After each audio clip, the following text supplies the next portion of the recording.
Hello, मेरा नाम है चंद्रहास। स्टडी स्मार्ट एसएससी में आपका स्वागत है। दोस्तों, ये मेंसुरेशन से पार्ट 17 है, जहाँ पे हम क्वेश्चन करेंगे एसएससी सीजीएल टीयर 1 और टीयर 2 में आए हुए। और ये जो क्वेश्चन हैं ये एरिया और जो कॉस्ट वाली प्रॉब्लम होती है उन दोनों को मिलाकर के क्वेश्चन बने हुए हैं। तो आपने अभी तक अगर जो 16 वीडियो मैंने पहले दिए हुए नहीं देखे हैं तो जाकर के देख सकते हैं, जिससे आपको बहुत ज़्यादा हेल्प मिलेगी मेंसुरेशन को एकदम अच्छे से एब्जॉर्व करने में, ताकि आपसे कोई भी क्वेश्चन आएगा, कोई भी टाइप आएगा, आप उसे छोड़ के नहीं आ सकते, एग्जाम में उसे करके ही आप आएंगे। तो चलिए देखते हैं क्वेश्चंस क्या हैं। पहला क्वेश्चन है, the base of solid right prism is an triangle whose sides are 9 centimetre, 12 centimetre and 15 centimetre. कोई एक प्रिज्म है जिसके जो बेस है वो कैसा है, ट्राइंगल के रूप में, और ये ट्राइंगल की तीनों साइड दी गई है। The height of the prism is 5 centimetre. Then the total surface area of the prism is, आपको टोटल सरफेस एरिया बताना है प्रिज्म का। तो प्रिज्म का जो टोटल सरफेस एरिया या टीएसए अगर हम कहें तो वो क्या होता है, तो होता है पेरीमीटर इंटू में हाइट। पेरीमीटर जो बेस होगा उसका पेरीमीटर इंटू में हाइट, प्लस में 2 इंटू एरिया ऑफ बेस, जो भी बेस होगा उसका एरिया। ये होता है प्रिज्म के लिए अगर हम निकालें टोटल सरफेस एरिया। तो हमको यहाँ से पेरीमीटर आसानी से पता चल जाएगा। 3 साइड दी गई हैं, तीनों को जोड़ देंगे। h की वैल्यू आपको दी ही गई है, बस आपको एरिया ऑफ बेस निकाल लेना। बेस इसका कैसा है, ट्राइंगल के रूप में है, तो इसका एरिया आपको निकाल लेना है। अब ये जो साइड्स हैं वो क्या है, 9, 12 और 15। अब अगर आप इसमें थोड़ा सा स्मार्ट मेथड लगाएं तो आपके लिए बहुत आसान हो जाएगा क्वेश्चन को करना। वरना आप क्या करेंगे, आप हेरोन्स का फॉर्मूला लगाएंगे और पूरा s की वैल्यू ऐसे निकालेंगे, s बराबर a plus B plus C upon में 2 करके वो पूरा under root S S minus A S minus B करके निकालेंगे, क्योंकि यहाँ पे ये नहीं बताया गया है कि ये ट्राइंगल कौन सा है। तो अगर आप थोड़ा सा स्मार्ट मेथड देखें यहाँ पे लगा करके तो बड़ा आसान हो जाएगा। मैं हमेशा से कहता हूँ, जब भी ट्राइंगल दिया रहे, तीनों साइड दी रहे, तो जो बड़ी वाली साइड होती है उसका स्क्वायर करिए, और जो दोनों छोटी साइड हैं उससे उन दोनों को स्क्वायर करके जोड़ के देखिए, अगर बराबर आ गया फिर वो क्या हो जाता है, राइट एंगल ट्राइंगल। तो वही काम हम यहाँ पे करते हैं। 15 का स्क्वायर करेंगे कितना मिल जाएगा, 225। 9 का स्क्वायर करेंगे 81 प्लस 12 का स्क्वायर 144। जोड़ दीजिए कितना मिल जाएगा, 4 1 5 8 4 12, और ये 225 बराबर में 225 आ गया। मतलब ये जो ट्राइंगल है वो कैसा है, राइट एंगल ट्राइंगल है। तो इसका एरिया निकालना आसान हो गया, बिल्कुल आसान हो गया। करना क्या है, 1/2 बेस इंटू हाइट, बस यही करना है। तो 1/2 बेस या हाइट कुछ भी इसमें से 9 × 12 आपको करना है। बस जो सबसे बड़ी वाली वैल्यू होगी उसको छोड़ दीजिए, क्योंकि हमें पता नहीं बेस और हाइट कौन सा है, लेकिन ये पता है डायगोनल कौन सा होगा, जो सबसे बड़ी वैल्यू होगी, तो आप उसको छोड़ दीजिए। तो 9 गुणे में क्या कर लीजिए, 12, 2 छंग 12, 9 छंग 54। ये आपको वैल्यू पता चलती है, सारी वैल्यूज आप रख दीजिए। पेरीमीटर कितना होगा, 12 और 9 21, 21 और 15 36। 36 गुणे में h की वैल्यू कितनी होगी, 5, प्लस 2 गुणे में कितना हो जाएगा, 9 छक 54, जो यहाँ पे आया था कितना हो जाएगा, 54। अब जोड़ लीजिए, 36 गुणे 5 करेंगे कितना मिल जाएगा, 180, और 54 गुणे 2 करेंगे कितना मिल जाएगा, 108। दोनों को जोड़िए कितना मिल जाएगा, 288 सेंटीमीटर स्क्वायर। बड़े आसानी से आ गया। थर्ड वाला ऑप्शन आपके लिए ट्रू हो गया। आसानी से कैसे आया, क्योंकि हमने स्मार्ट तरीका लगाया इसको करने का। एकदम वैसे ही जुड़ जाएंगे करने में पूरा, तो आप नहीं लगा पाएंगे इतनी आसानी से, ना तो इतनी जल्दी से। नेक्स्ट क्वेश्चन देखते हैं क्या है। A hemisphere and a cone have equal base. Hemisphere है और कोन है जिनके बेस क्या है, इक्वल हैं।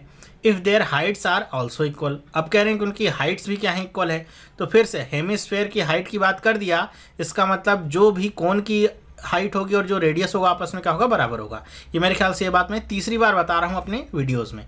जब भी हेमिस्फेयर के हाइट के बारे में बात करी जाए कि उसकी जो हाइट है वो किसी और दूसरे शेप की हाइट के बराबर है, तो आप समझ लीजिए कि वहाँ पे जो हाइट है वो रेडियस आपस में बराबर हो गया। क्यों, क्योंकि आपका हेमिस्फेयर होता है, मान लेते हैं आपका हेमिस्फेयर है, ओके। तो इसकी हाइट क्या होगी, जो इसकी रेडियस होगी वही तो इसकी हाइट होगी। तो अगर ये r है तो इसकी हाइट भी क्या होगी, r। और दूसरा जो शेप है वो कैसा है, कोन के शेप में है, ये ऐसे कोन के शेप में है, तो इसकी भी हाइट क्या हो जाएगी, r ही होगी, क्योंकि हाइट क्या आपस में बराबर, और ये भी क्या होगा, r होगा। अब आपसे कह क्या रहे हैं, the ratio of there curved surface will be. अब इनके कर्व्ड सरफेस का आपको रेशियो निकालना है। तो हेमिस्फेयर का कर्व्ड सरफेस क्या होता है, 2πr²। अब जो कोन होता है उसका कर्व्ड सरफेस क्या होता है, πr/l। तो आप बटे में क्या कर दीजिए, πr/l। अब आपको क्या पता है, ये आपका पाई से पाई कट गया, एक r से एक r कट जाएगा, बचा क्या रह गया, 2r/l। l की वैल्यू आप यहाँ से निकाल सकते हैं क्या, इस l की वैल्यू, जी हाँ बहुत आसानी से निकाल सकते हैं। l की वैल्यू क्या हो जाएगी, r² + r², मतलब अंडर रूट में 2r², या फिर अगर हम कहें तो r√2। तो वो आप यहाँ पे रख दीजिए। क्या हो जाएगा 2r अपॉन में r रूट में 2, r से r कट गया, √2 नीचे है, इसको ऊपर वाले 2 को ये काट देगा √2 टाइम्स में, तो क्या हो जाएगा √2 अपॉन में 1। तो क्या आ गया √2 अपॉन में 1। कौन सा ऑप्शन सही है? सेकंड वाला। देखिए कितने सारे एग्जाम में ये सेम क्वेश्चन आपका पूछा गया है और इस तरह के क्वेश्चन और भी पूछे जाएंगे। ट्रिक बस इसमें क्या थी, ये हाइट वाली जो ट्रिक थी जो मैं तीसरी बार आपको बता रहा हूँ, अगर आपको ये समझ में आ गया तो ये क्वेश्चन करना आपके लिए एकदम चुटकियों का खेल हो जाता है। नेक्स्ट क्वेश्चन देखते हैं क्या है। लिखा हुआ है the base of a prism is right angle triangle with 2 sides 5 centimetre and 12 centimetre. कह रहे हैं कि कोई प्रिज्म है जिसका जो बेस है वो कैसा है, राइट एंगल ट्रायंगल है। अब यहाँ पे बता ही दिया गया और साइड आपको दे दी गई है 5 और 12। The height of the prism is 10 centimetre, height दे दी गई। The total surface area of the prism is. अब ये भी देखिए थोड़ा वही वाला क्वेश्चन है, टियर 2 में पूछा गया है लेकिन घुमा करके। यहाँ पे आपको ट्रायंगल की 2 साइड दी गई और आपको पता है कि अगर हमको निकालना है टीएसए प्रिज्म का तो हमको क्या जरूरत होगी, पेरीमीटर की, हाइट की, +2 इंटू में एरिया की। तो हम एरिया तो निकाल लेंगे, राइट एंगल ट्रायंगल बता दिया है तो एरिया आसानी से निकल आएगा, लेकिन पेरीमीटर कैसे निकालेंगे? तो पेरीमीटर आपको निकालने के लिए तीनों साइड पता होनी चाहिए। तो तीनों साइड के लिए आपको क्या, वही फिर से लगाना होगा पाइथागोरस थ्योरम। आपको पता है ये 12 है, ये 5 है, तो L की वैल्यू आप निकाल लीजिए या फिर डायगोनल कह लीजिए, डायगोनल की वैल्यू आप निकाल लीजिए कितनी हो जाएगी। तो 12 का स्क्वायर करेंगे, 5 का स्क्वायर करेंगे, कितना हो जाएगा 169। किसका स्क्वायर होता है 13 का। तो ये जो तीसरी साइड है वो कितनी आ गई 13। बस आप सब कुछ रख दीजिए। पेरीमीटर कितना होगा 12 और 13 25 5 30 गुणे में हाइट की वैल्यू कितनी है, हाइट कहाँ दिया गया है, ये आपकी हाइट है 10 सेंटीमीटर की, तो हम रख देते हैं 10 प्लस 2 गुणे में एरिया कितना हो जाएगा, तो एरिया हो जाएगा 1/2 5 इंटू में 12, 2 छंग 12 6 पंचे 30, 30 आ गया। अब देखिए कितना हो जाएगा 300 प्लस 30 दूनी 60, कितना हो गया 360 स्क्वायर मीटर। कौन सा ऑप्शन सही है, फर्स्ट वाला ऑप्शन सही है। ये क्वेश्चन करने में 15 सेकंड से ज़्यादा का समय आपको नहीं लगेगा और टियर 2 का क्वेश्चन है, 2 नंबर आपको 15 सेकंड के अंदर मिल रहे हैं। नेक्स्ट क्वेश्चन पे आगे बढ़ते हैं। क्या है लिखा हुआ है, there are 2 cones, the curved surface area of one is twice of the other, the slant height of the latter is twice that of the former, the ratio of their radii is. कह रहे हैं कि 2 कोण हैं, जो पहला कोण है उसका जो कर्व्ड सरफेस एरिया है वो दूसरे वाले का क्या है, जस्ट डबल है। तो हम यहाँ पे ले लेते हैं, एक कोण है जिसका कर्व्ड सरफेस एरिया क्या होगा πRL होता है, तो πR1 इंटू में L1, दूसरा क्या हो जाएगा πR2 इंटू में L2। अब आपको पता है कि ये वाला क्या है, इसका डबल है। तो अगर इसको इक्वेशन के रूप में लिखना है तो हम कैसे लिख सकते हैं, लिख सकते हैं πR1 L1 is equal to 2 into में πR2 L2। डबल ये है लेकिन यहाँ पे 2 का गुणा करेंगे तभी बराबर का चिन्ह लगा सकते हैं। अब पाई से पाई तो कट गया, अब आपको यहाँ पे रेडियाई का रेशियो निकालना है तो यहाँ पे R2 इधर ले, तो ये क्या हो जाएगा देखिए R1 अपॉन में R2 इज इक्वल टू ये क्या हो जाएगा 2L2 अपॉन में L1। फिर आगे क्या करें, the slant height of the latter is twice that of the former. मतलब जो स्लैंट हाइट है दूसरे वाले की वो पहले वाले की डबल है, मतलब L2 की वैल्यू क्या है 2 इंटू L1 के बराबर है। तो L2 की जगह पे आप 2 इंटू L1 रख दीजिए, क्या हो जाएगा 2 इंटू में 2L1 अपॉन में L1, L1 से L1 कट गया, 2 इंटू 2 कितना हो जाएगा 4 अपॉन में 1। तो 4:1 का रेशियो आता है R1 और R2 का। कौन सा ऑप्शन सही है, फर्स्ट वाला ऑप्शन सही है। टिक करके आगे बढ़ सकते हैं। नेक्स्ट क्वेश्चन देखते हैं क्या है। लिखा हुआ है, from a solid right circular cylinder of length 4 centimetre and diameter 6 centimetre a conical cavity of same height and base is hollowed out. मतलब समझिए कि ये आपका क्या है, सिलेंडर है, ओके, ये आपका सिलेंडर है और यहाँ पे इसकी हाइट और इसका जो डायमीटर वगैरह है वो सारी चीज़ें दी गई है। यहाँ पे इसकी लेंथ की बात करें, मतलब ये हाइट की बात करें कितनी है 4 सेंटीमीटर की है, और ये जो इसका डायमीटर है वो कितने का है 6 सेंटीमीटर का, या फिर आप ऐसे कह सकते हैं इसका रेडियस कितने का हो जाएगा 3 सेंटीमीटर का। ओके, कह रहे हैं कि इसी में से सेम हाइट का और सेम बेस का एक कोण जो है वो काट करके बाहर निकाल लिया गया। तो वो कैसा कोण होगा, वो आपकी सेम हाइट का होगा। तो इस तरीके का एक कोण होगा जिसको ऐसे काट करके हमने बाहर निकाल लिया है। तो कह रहे हैं कि the whole surface of the remaining solid is, कह रहे हैं कि अब जो रिमेनिंग सॉलिड बचा है उसका होल सरफेस क्या होगा। तो पहले ये सिलेंडर के रूप में था तो केवल ये आपका ये बाहर का पार्ट था, ऊपर और नीचे का पार्ट था ये सर्कल के रूप में, ये आपका क्या हो जाता, टोटल सरफेस एरिया हो जाता। लेकिन जब हमने इसमें से कुछ काट करके निकाल लिया है तो इसमें आपके सामने कंडीशन क्या बचती है कि नीचे वाला जो पार्ट है वो तो अब है ही नहीं, निकल गया, और यहाँ वाली जो बाउंड्रीज हैं ये भी क्या हो गई हैं, बढ़ गई हैं। तो अब आपको बताना है कि टोटल अब सरफेस एरिया क्या होगा। तो क्या क्या बचा हुआ है उसको हम लिखते हैं, थोड़ा सा ध्यान से देखिएगा। सबसे ऊपर जो पहले सर्कल है ये बचा हुआ है तो इसका एरिया क्या होगा, पाई आर स्क्वायर। दूसरी चीज़ क्या बची हुई है कि इसके चारों, सिलेंडर की चारों तरफ की ये बाउंड्री जो है, मतलब सिलेंडर का जो कर्व सरफेस एरिया है वो तो वैसे ही रिमेन रहेगा।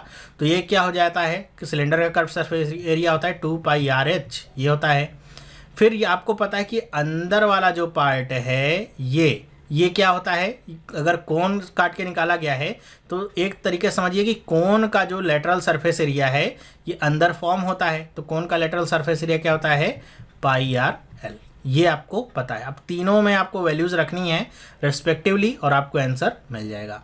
तो हम देखें कुछ कॉमन अगर निकल रहा है तो निकाल लेते हैं। जैसे यहाँ पे पाई आर सब में कॉमन है तो पाई आर हम कॉमन निकाल लेते हैं, पाई और आर। यहाँ पे क्या बचता है, आर, यहाँ पे क्या बचता है, 2h बचता है, और यहाँ पे क्या बचता है, l बचता है। l की वैल्यू आप निकाल सकते हैं क्या, बिल्कुल आसानी से आप निकाल सकते हैं। आपको पता है ये कितना है, 4 सेंटीमीटर का, ये कितना है, 3 सेंटीमीटर का। तो l की वैल्यू कितनी आ जाएगी, 4 का स्क्वायर 3 का स्क्वायर, l की वैल्यू कितनी आ जाएगी, 5। सारी वैल्यूज़ आप रख दीजिए। पाई में ही आंसर लाना है तो पाई की वैल्यू मत रखिए। आर की वैल्यू कितनी दिया गया है, 3, तो हम रख देते हैं 3 पाई। यहाँ पे आर की वैल्यू कितनी हो जाएगी, 3 प्लस 2 इंटू एच, एच की वैल्यू कितनी है, 4 दूनी 8, प्लस एल की वैल्यू कितनी है, 5। ये कितना हो जाएगा, 8 3 11 5 16, 16 गुणे 3 48 पाई। कौन सा ऑप्शन सही है, फर्स्ट और ऑप्शन सही है। टियर 2 का क्वेश्चन था। बस थोड़ा सा यहाँ पे दिमाग लगाते, अगर हड़बड़ाते नहीं आप तो बहुत आसानी से इस क्वेश्चन को 10 से 15 सेकंड में आप कर सकते हैं। बस मतलब ऐसा नहीं कि एकदम फ्रीक आउट हो जाइए कि क्या आगे आप कैसे करना है। बस क्वेश्चन को समझिए, पार्ट बाय पार्ट देखिए, हमने इसको तोड़ लिया, कोई यहाँ पे फॉर्मूला नहीं लगाया, ना तो कोई ऐसी ट्रिक बताई है कि आसमान से कोई उतरी ट्रिक है। बस सिंपल सी बात है, जो जो चीज़ें बची हुई थी वही आप एरिया में कंक्लूड कर लेंगे। तो वही सारी चीज़ें हमने यहाँ पे ले ली और उसी से हमारा सीधा सीधा सिंपल आंसर निकल आया। नेक्स्ट क्वेश्चन देखते हैं क्या है। लिखा हुआ है the circumference of the base of circular cylinder is 6 pi centimetre. कह रहे हैं कि कोई सर्कुलर बेस है, कैसा है, सिलेंडर का कोई सर्कुलर बेस है तो कैसा होगा, सर्कल के रूप में होगा। कह रहे हैं कि उसका सर्कमफ्रेंस किसके बराबर है, 6 पाई के बराबर है। तो सर्कल का सर्कमफ्रेंस क्या होता है, 2 पाई आर, इसके बराबर क्या है, 6 पाई। तो 2 पाई इसको 3 टाइम्स कट कर देगा तो आर की वैल्यू यहीं से 3 निकल आई। आगे पढ़ते हैं। The height of the cylinder is equal to the diameter of the base. Height क्या है, जो डायमीटर है बेस का उसके बराबर है। तो आर की वैल्यू पता चल गई कितनी है, 3 है। तो डायमीटर कितना होगा, 2r होगा, मतलब ये 3 दूनी 6 हो जाएगा। और ये क्या है, h की वैल्यू है। How many litres of water can it hold. कह रहे हैं कि कितने लीटर ऑफ वाटर ये होल्ड कर सकता है, कैपेसिटी का क्वेश्चन है। तो करना क्या है, बस आपको इस सिलेंडर का वॉल्यूम निकाल लेना है। तो वॉल्यूम क्या होता है, पाई आर स्क्वायर एच।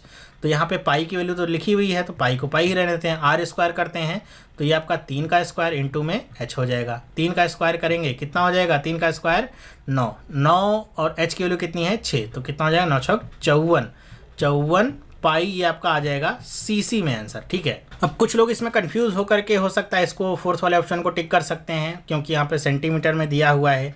सेंटीमीटर में होने की वजह से आप इसको कंफ्यूज होकर के यहाँ पे 100 से या 1000 से भाग कर सकते हैं। तो उसके हिसाब से ये वाला ऑप्शन और इस वाले ऑप्शन में आपको कन्फ्यूजन हो सकती है। जबकि यहाँ पे जब सीसी लिखा गया है तो उसका मतलब क्या है, ये क्यूबिक सेंटीमीटर में आपसे क्वेश्चन पूछा गया है। तो ऑप्शन आपका क्या होगा, 54 पाई सीसी ही होगा। फर्स्ट वाला आपका ऑप्शन सही होगा। नेक्स्ट क्वेश्चन देखते हैं। ये भी बढ़िया क्वेश्चन, और इस तरह के क्वेश्चन की प्रोबेबिलिटी बहुत रहती है आने की, और इस पे बहुत सारे डिफरेंट टाइप बनते हैं। क्वेश्चन आपका सेम है, मतलब कॉन्सेप्ट एक का क्वेश्चन का समझ लिए तो समझ लीजिए सारे क्वेश्चन कर लेंगे। कह रहे हैं कि marble of diameter 1.4 centimetre are dropped into a cylindrical beaker containing some water and are fully submerged. The diameter of beaker is 7 centimetre. Find how many marbles have been dropped in it if water rises by 5.6 metre. कह रहे हैं कि कोई beaker है, beaker का मतलब कैसा होगा, सिलेंडर के शेप का होगा। ठीक है। तो कह रहे हैं कि बीकर में क्या है, पानी भरा हुआ है। ओके, मान लेते हैं कुछ पानी भरा हुआ है। कह रहे हैं कि इसमें मार्बल्स डाले गए हैं जिनका डायमीटर कितना है, 1.4 सेंटीमीटर। मार्बल का मतलब क्या, जिसको हिंदी में कंचे कहते हैं। ठीक है, कांच की गोलियाँ। तो वो डाले गए हैं इसमें, लेकिन कितने डाले गए हैं ये नहीं बताया गया है। कह रहे हैं कि ये डाले जाते हैं और जब डाले जा रहे हैं तो पूरे के पूरे ये डूब रहे हैं। तो आपको बताना क्या है, यहाँ पे बीकर का दिया गया है कितना है डायमीटर 7 सेंटीमीटर का।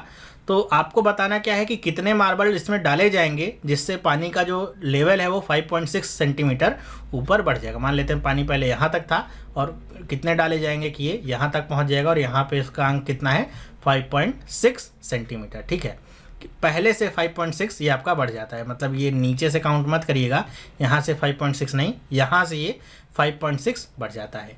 तो हमको नंबर ऑफ़ जो मार्बल्स इसमें डाले गए हैं वो काउंट करने हैं। कैसे करेंगे जैसा मैंने पहले आपको बताया था, सेम वही आपको प्रोसीजर फॉलो करना है। पानी उतना ही बढ़ेगा जितने मार्बल उसमें डाले गए हैं, मतलब वॉल्यूम दोनों का बराबर होगा। जितना पानी बढ़ेगा उसका वॉल्यूम और जितने नंबर ऑफ़ मार्बल्स होंगे उनका वॉल्यूम आपस में बराबर होगा। तो हम एक मार्बल का वॉल्यूम निकाल लेते हैं। एक मार्बल का वॉल्यूम कैसे निकालेंगे, मार्बल आपका स्फेयर शेप का होगा तो ये क्या हो जाएगा 4/3 पाई आर क्यूब। तो 4/3 यहाँ पे कर लेते हैं, पाई की वैल्यू आप पाई ही रहने दीजिए, हो सकता है आगे कट जाए। और आर क्यूब की वैल्यू कितनी हो जाएगी, ये देखिए डायमीटर है कितना 1.4, तो 2 से डिवाइड करेंगे कितना हो जाएगा 0.7, तो ये कितना हो जाएगा 0.7 क्यूब हो जाएगा। ओके, तो ये आ गया एक मार्बल का आयतन या फिर कह लीजिए वॉल्यूम। अब आपको पता है कि पानी कैसे बढ़ेगा, सिलेंडर का अगर शेप में है वो पानी तो सिलेंडर का ही आपको फार्मूला लगाना पड़ेगा वॉल्यूम का। तो आपको यहाँ पे ये पता है कि पानी का टोटल वॉल्यूम है कितना, तो आपको पता है कि केवल एक मार्बल का वॉल्यूम है तो हम इसमें n से गुणा कर लेते हैं। हमको n की वैल्यू नहीं पता है और बराबर में क्या कर लेते हैं जो भी सिलेंडर का वॉल्यूम है पानी का उसको, तो ये भी क्या हो जाएगा पाई आर स्क्वायर। आर स्क्वायर का मतलब यहाँ पे बीकर का आपको दिया गया है डायमीटर कितना है 7 सेंटीमीटर, तो आर स्क्वायर का मतलब क्या हो जाएगा 7/2 इंटू में 7/2 इंटू में h कितना है 5.6 मीटर जितना ऊपर पानी बढ़ा है। ओके, अब आप देखिए यहाँ से पाई बहुत आसानी से कट गया। अब जो आसानी से नहीं कटा है आप उसको काट लीजिए और आपको आंसर मिल जाना है।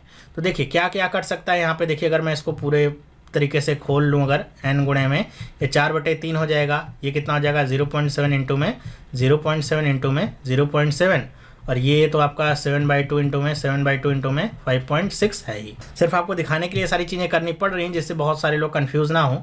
4 से काटिए, 56 कितनी बार में कट जाएगा, देखिए 4 एकम 4 और ये कितना बचेगा 1 4 चौक 16, 1.4 टाइम्स में पूरा का पूरा कट गया।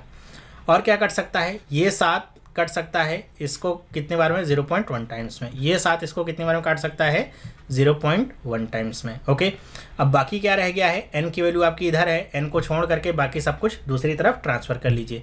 तो क्या हो जाएगा n बराबर ऊपर कितना होगा 1.4 और ये जो 3 है ये भी आपका ऊपर चला जाएगा और नीचे क्या बचेगा 2 दूनी 4 और गुणे में कितना हो जाएगा 0.1 इंटू में 0.1 इंटू में 0.7, तो टोटल अगर देखें तो कितना हो जाएगा 0.007, ये आपका ऊपर आ गया।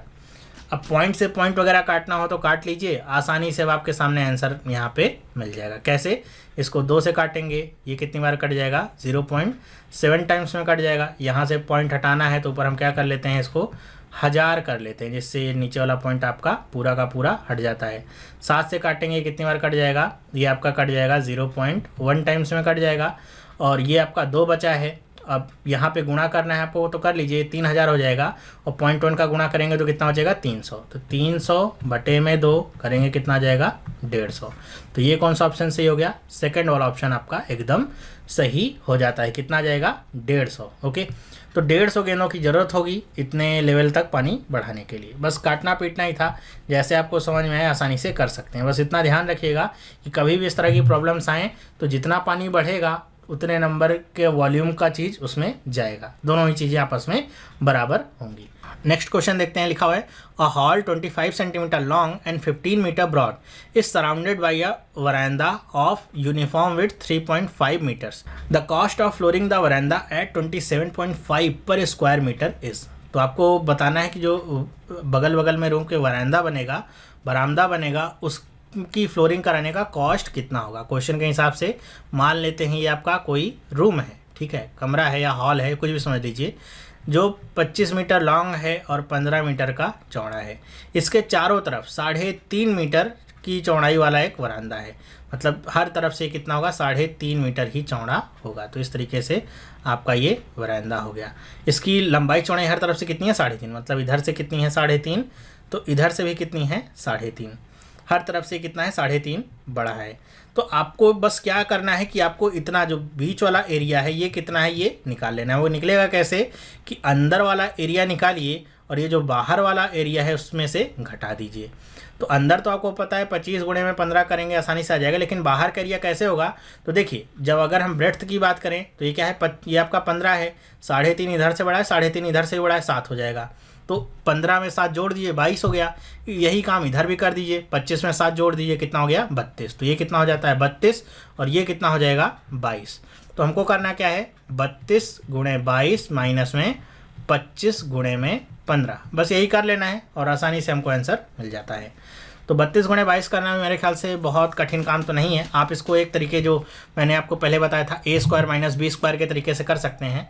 मतलब इसी चीज़ को हम अगर ऐसे लिख दें 27 + 5 और 27 - 5, करना आसान हो जाएगा, मतलब ये आपको दिमाग में करना है। तो ये क्या हो गया देखिए a + b a - b, तो आप इसे कह सकते हैं कि 27² माइनस 5 का स्क्वायर हो जाएगा। 27 का स्क्वायर कितना होता है 729, 5 का स्क्वायर कितना होता है 25, 729 में 25 घटाएंगे कितना हो जाएगा 704। दिमाग में ये चीज़ें कर लिया तो पता चल गया ये तो 704। और 25 गुणे 15 करना मेरे ख्याल से कोई कठिन काम नहीं है। 25 गुणे में 10 करेंगे 250, 25 गुणे में 5 125, 250 में 125 जोड़ेंगे कितना मिलेगा 375। दोनों को घटा दीजिए, 14 में से 5 जाएगा कितना बचेगा 9, 9 में से 7 जाएगा कितना बचेगा 2, और यहाँ पे 6 में से 3 जाएगा कितना बचेगा 3। तो कितना आ गया 329 मीटर स्क्वायर आ गया। बाहर वाला जो ये वरांदा का एरिया है ये पता चल गया। और आपको पता है 1 मीटर का खर्च कितना है 27.5, तो इतने मीटर का खर्च कितना होगा, तो दोनों को आपको गुणा कर लेना है 329 गुणे में 27.5। अब इसको गुणा करना भी कोई कठिन काम नहीं है, बस आपको क्रिएटिव होना पड़ेगा, दिमाग को थोड़ा सा क्रिएटिव करना पड़ेगा कैलकुलेशन को लेकर के। इसको आप क्या करिए 27.5 को क्या करिए तोड़ लीजिए, कैसे 25 + 2.5 में तोड़ लिया। अब करना आसान हो गया। अब आपको क्या करना है 25 से 329 को गुणा करना है, तो वो कोई कठिन काम नहीं है। हमको क्या करना है किसी भी नंबर को अगर 25 से गुणा करना होता है तो हम उस नंबर को 4 से भाग दे करके 100 से गुणा कर लेते हैं। तो इसका मतलब क्या है यहाँ पे दोनों के लिए आंसर सेम आएगा, बस यहाँ पे क्या होगा कि जो 25 के लिए आंसर आएगा उसमें एक अंक के बाद पॉइंट लगा देंगे तो वही 2.5 वाला आंसर होगा। दोनों को जोड़ लेंगे तो क्या आ जाएगा देखिए, इसको अगर हम 4 से भाग दें 329 को तो कितनी बार जाएगा 4 × 8 = 32, 4 दूनी 8, फिर ये आपका 10 हो जाएगा, फिर कितनी बार जाएगा ये पॉइंट लगेंगे तो 4 दूनी 8, फिर 4 पंचे 20। तो 100 से गुणा जब करेंगे इसमें तो ये पॉइंट हट जाएगा, तो ये आंसर कितना हो जाएगा 8225। और 2.5 से जब गुणा करेंगे तो यही सेम आंसर आएगा, बस एक अंक के बाद दशमलव लग जाएगा, तो ये 822.5। जोड़ लीजिए कितना हो जाएगा 5, 5 2 7, ये 4, 8 2 10 और ये कितना हो गया 9, 9047.5। कौन सा ऑप्शन सही हो गया, थर्ड वाला ऑप्शन आपका सही हो जाता है। बस इसी तरह आपको करना था। मतलब क्या है देखिए, पूरे क्वेश्चन को करने में केवल और केवल स्मार्ट तरीका अपनाया है, क्योंकि नॉर्मल अप्रोच जब आप अपनाते हैं, जब इतना बड़ा आपको गुणा करना होता है तो एक तो पहले मेंटली आपको फटीग हो जाती है, मानसिक तौर पे थक जाते हैं आप कि इतना बड़ा गुणा करना है और गलती यहाँ पे कर ही देते हैं। लेकिन आप अगर थोड़ा सा इंटरेस्टिंग इसको बना लें इस तरीके से, एक तो आंसर एकदम सही आता है, दूसरी बात आपको बहुत मज़ा आता है, बहुत तेज़ी से क्वेश्चन हो भी जाता है। नेक्स्ट क्वेश्चन पे चलते हैं, देखते हैं क्या है। लिखा है the total number of spherical bullets each of diameter 5 decimetre that can be made by utilizing the maximum of rectangular blocks of lead with 11 metre length and 10 metre breadth and 5 metre width is. मतलब कह रहे हैं कि एक आपका ये lead का block है, मतलब एक लेड का यहाँ पे ब्लॉक दिया गया है जिसकी लंबाई चौड़ाई ऊंचाई दे दी गई है 11, 10 और 5 है। इसी लेड के ब्लॉक से आपको बताना है कि कितनी ज़्यादा से ज़्यादा बुलेट्स बनाई जा सकती हैं, मतलब कितनी ज़्यादा से ज़्यादा गोलियां बनाई जा सकती हैं जिसका डायमीटर कितना है 5 डेसीमीटर का। तो सबसे पहले आपको ध्यान क्या रखना है मेज़रमेंट का, यहाँ पे मीटर में है और यहाँ पे डेसीमीटर में है, तो दोनों में से एक को आप कुछ को कन्वर्ट करना होगा सेम वैल्यू में। तो हम डेसीमीटर को मीटर में कन्वर्ट कर लेते हैं। 1 मीटर बराबर 10 डेसीमीटर होता है, तो हम इसको कह सकते हैं 0.5 डेसीमीटर है इसकी क्या जो गोलियां बनेंगी उसकी डायमीटर है। ओके, तो हमको पता है कि जो गोलियां बनेंगी वो स्फेरिकल होंगी, तो स्फेयर का आपका वॉल्यूम क्या होता है, तो स्फेयर का वॉल्यूम होता है 4/3 πr³ होता है। और ये जो लेड है इसका ब्लॉक क्या है, ये आपका क्यूबॉइड का शेप का है, तो इसका वॉल्यूम क्या हो जाएगा, इसका वॉल्यूम किसके बराबर होगा LBH के। तो हमको पता है वही n की वैल्यू हमको निकालनी है, n गुणे में इतना बराबर में LBH, तो L into B into H. सारी वैल्यूज़ हम यहाँ पे रिप्लेस कर देते हैं। n गुणे में 4/3, इसकी वैल्यू कितनी है 22/7। अच्छा यहाँ पे लिखा गया है assume that pi is greater than 3, कह रहे हैं कि पाई की वैल्यू ग्रेटर दैन 3 ही रखना है आपको, ऐसा एज्यूम कर लीजिए। तो मेरे ख्याल से यहाँ पे आप पाई की वैल्यू पाई ही रहने दीजिए, आगे देखेंगे क्या करना है इसको पाई रहने देते हैं। r क्यूब की वैल्यू कितनी हो जाएगी, तो ये 0.5 डेसीमीटर इसका डायमीटर है, तो इसका जो रेडियस होगा वो कितना होगा 0.5 अपॉन में 2 इसका होल क्यूब, बराबर में LBH की लंबाई 10 11 गुणे 5, ये आपका हो गया LBH, मतलब इसके वॉल्यूम के बराबर। अब आपको क्या करना है, n की वैल्यू निकालनी है, तो ये हम कर लेते हैं 4/3 इंटू में पाई, और इसको ओपन कर लेते हैं, या फिर आप ऐसा भी चाहें तो इसको सब n को इधर रहने दीजिए, बाकी सबको इसके डिवाइड में रख दीजिए, वही कर लेते हैं। तो n की वैल्यू कितनी हो जाएगी, देखिए 11 गुणे 10 गुणे 5 डिवाइडेड बाई ये कितना हो जाएगा, एक तो यहाँ पे आ जाएगा 4/3 था, तो ये 3 आपका ऊपर चला गया, और गुणे में ये क्या है पाई, और गुणे में क्या आ जाएगा 0.5 इंटू में 0.5 इंटू में 0.5, और 2 का क्यूब करेंगे तो कितना हो जाएगा 8, वो आपका ऊपर चला गया। काटिए, 4 दूनी 8, 2 बार कट गया। 5 इसे कितनी बार काट देगा, 5 इसे काट देगा 0.1 टाइम्स में। फिर आपका ये क्या बचता है 10 बचता है, तो ये कितनी बार में चला जाएगा, अगर देखिए 5 दूनी 10 होता है, लेकिन यहाँ पे ये पॉइंट में है, तो पॉइंट में है तो ये 10 बार में तो मतलब 2 बार में तो जा नहीं सकता है, तो फिर ये कितनी बार में जाएगा, तो ये आपका जाएगा कितनी बार में 20 बार में, पूरा का पूरा चला गया। फिर ये पूरा का पूरा आपका कैंसिल आउट ही हो जाता है, यहाँ पे कुछ बचा तो है नहीं, और नीचे क्या है 0.5 है, ये भी देखिए कट सकता है क्या किसी से, तो 20 को काट सकता है, लेकिन कितनी बार, वैसे तो 5 चौके 20 होता है, लेकिन यहाँ पे पॉइंट लगा है तो ये कितनी बार में कट जाएगा 40 बार में कट जाएगा, ठीक है। तो यहाँ पे क्या आ गया 40, और यहाँ पे क्या बचा हुआ है 3, और यहाँ पे क्या बचा हुआ है पाई। तो एज्यूम आपको करना है कि यहाँ पे मैक्सिमम बताना है कितने आपके गोलियाँ बन सकती हैं, ग्रेटर देन 3 ही रखना है। तो ये पाई की वैल्यू कितनी होती है, वैसे 3.14 होती है, तो आप अगर इसे राउंड ऑफ कर लें 3 में ही, तो आपका ये 3 और ये 3 भी आपका कैंसिल आउट ही हो जाना है। और फिर हम क्या यहाँ पे मतलब एग्जैक्ट वैल्यू नहीं बतानी है, बताना है कि कितनी आपकी बनेंगी। तो आपको पता है कि ये पाई की वैल्यू 3.14 है, मतलब डिनोमिनेटर अगर बड़ा है आपका तो ये जो न्यूमरेटर है थोड़ा सा छोटा हो सकता है। तो यहाँ पे हम देखते हैं क्या होगा, तो यहाँ पे अगर बढ़ें अब आगे देखिए कुछ बचा हुआ है क्या, ये आपका क्या है 0.1 है, 0.1 होने की वजह से यहाँ पे ऊपर हम 10 बढ़ा लेते हैं, तो ये भी आपका ख़त्म हो गया। अब जो बचा उसको गुणा कर लिए, 11 गुणे 4 कितना हो जाएगा 44, 44 दूनी कितना हो जाएगा 88, 88 आ गया, और 1 0 यहाँ का 1 0 यहाँ का, तो ये कितना आ गया 0 0, तो ये कितना आ गया 8800। लेकिन अब बताइए ज़्यादा या उससे कम, क्योंकि हमको पता है कि ये पाई और 3 की वैल्यू आपस में बराबर नहीं है, तो ये जो 8800 आया है, ये जो गोलियां होंगी इससे थोड़ी सी कम ही बनेंगी, एकदम इसके बराबर बनने का चांस नहीं है। तो कौन सा ऑप्शन सही होगा, दूसरा वाला कि लेस देन 8800। अगर यहाँ पे जो पाई की वैल्यू है उसको 3 के बराबर दिया गया होता तब तो पहला वाला ऑप्शन सही हो जाता कि इक्वल टू 8800, लेकिन यहाँ पे कहा गया है कि पाई की वैल्यू ग्रेटर देन 3 है, मतलब पाई की वैल्यू 3 से बड़ी है, तो इसलिए ये जो वैल्यू आई है मैक्सिमम आई है, ओरिजिनल जो वैल्यू होगी इससे थोड़ी सी कम ही होगी, क्योंकि यहाँ पे 3.14 और 3 आपस में बराबर हमने किया हुआ था। तो 8800 से कम आएगा, ऑप्शन नंबर 2 आपका सही है, और इसको टिक करके आप आगे बढ़ सकते हैं। तो ये तो रहा 17वां पार्ट, जिसमें हमने कुछ बहुत ही इंपॉर्टेंट बहुत ही अच्छे क्वेश्चन डिस्कस किए हैं। क्वेश्चंस आपके यही कॉन्सेप्ट पे बनेंगे, बस यहाँ पे आपके यूनिट्स बदल जाने हैं, यहाँ पे शेप्स बदल जाने, क्वेश्चन के कॉन्सेप्ट आपके नहीं बदलेंगे। तो कॉन्सेप्ट अगर क्लियर है तो आप आसानी से आप कोई भी क्वेश्चन इस तरह का कर सकते हैं। इसके ऊपर बस एक वीडियो मेरे ख्याल से और बनेगा, मैं कोशिश करूँगा उसको भी आपको दे दूँगा जल्दी से जल्दी, फिर आपका मेंस्ट्रुएशन हो जाएगा ख़त्म। मेंस्ट्रुएशन ख़त्म होने के बाद क्या पढ़ना है आपको कमेंट करके आप मुझे बता दीजिएगा, जिससे हम वो स्टार्ट कर सकें। ये वीडियो अगर आपको पसंद आया तो आप इसे लाइक करके बताइएगा मुझे, और इस वीडियो को शेयर भी करिएगा, थोड़ा समय लगेगा शेयर करने में, जिससे और लोगों तक भी ये वीडियो पहुंच सके। अगर आपने अभी तक टेलीग्राम ग्रुप ज्वाइन नहीं किया है हमारा, तो टेलीग्राम ग्रुप ज्वाइन कर सकते हैं। उसमें होगा क्या कि जो भी वीडियोस मैं डालता हूँ सारी की सारी वहाँ पे अपडेट करता रहता हूँ, तो आपके पास पूरी एक वीडियो की अपडेट रहेगी कब मैंने कौन सी वीडियो डाली है, तुरंत का तुरंत नोटिफिकेशन मिलता रहता है। कभी कभी यूट्यूब का भी नोटिफिकेशन डाउन हो जाता है, तो आपको कोई भी वीडियो मिस नहीं होगी। तो ये वीडियो देखने के लिए चलिए आपका बहुत बहुत धन्यवाद। अब हम मिलेंगे नेक्स्ट वीडियो में। अगर आप इस चैनल पर नए हैं, पहली बार इस वीडियो को देख रहे हैं, तो आप इस चैनल को सब्सक्राइब कर सकते हैं। और अगर आप बैंक के लिए तैयारी करें तो आप हमारा बैंक वाला चैनल सब्सक्राइब करना मत भूलिएगा। तो हम मिलेंगे नेक्स्ट वीडियो में, तब तक के लिए have a nice day and bye.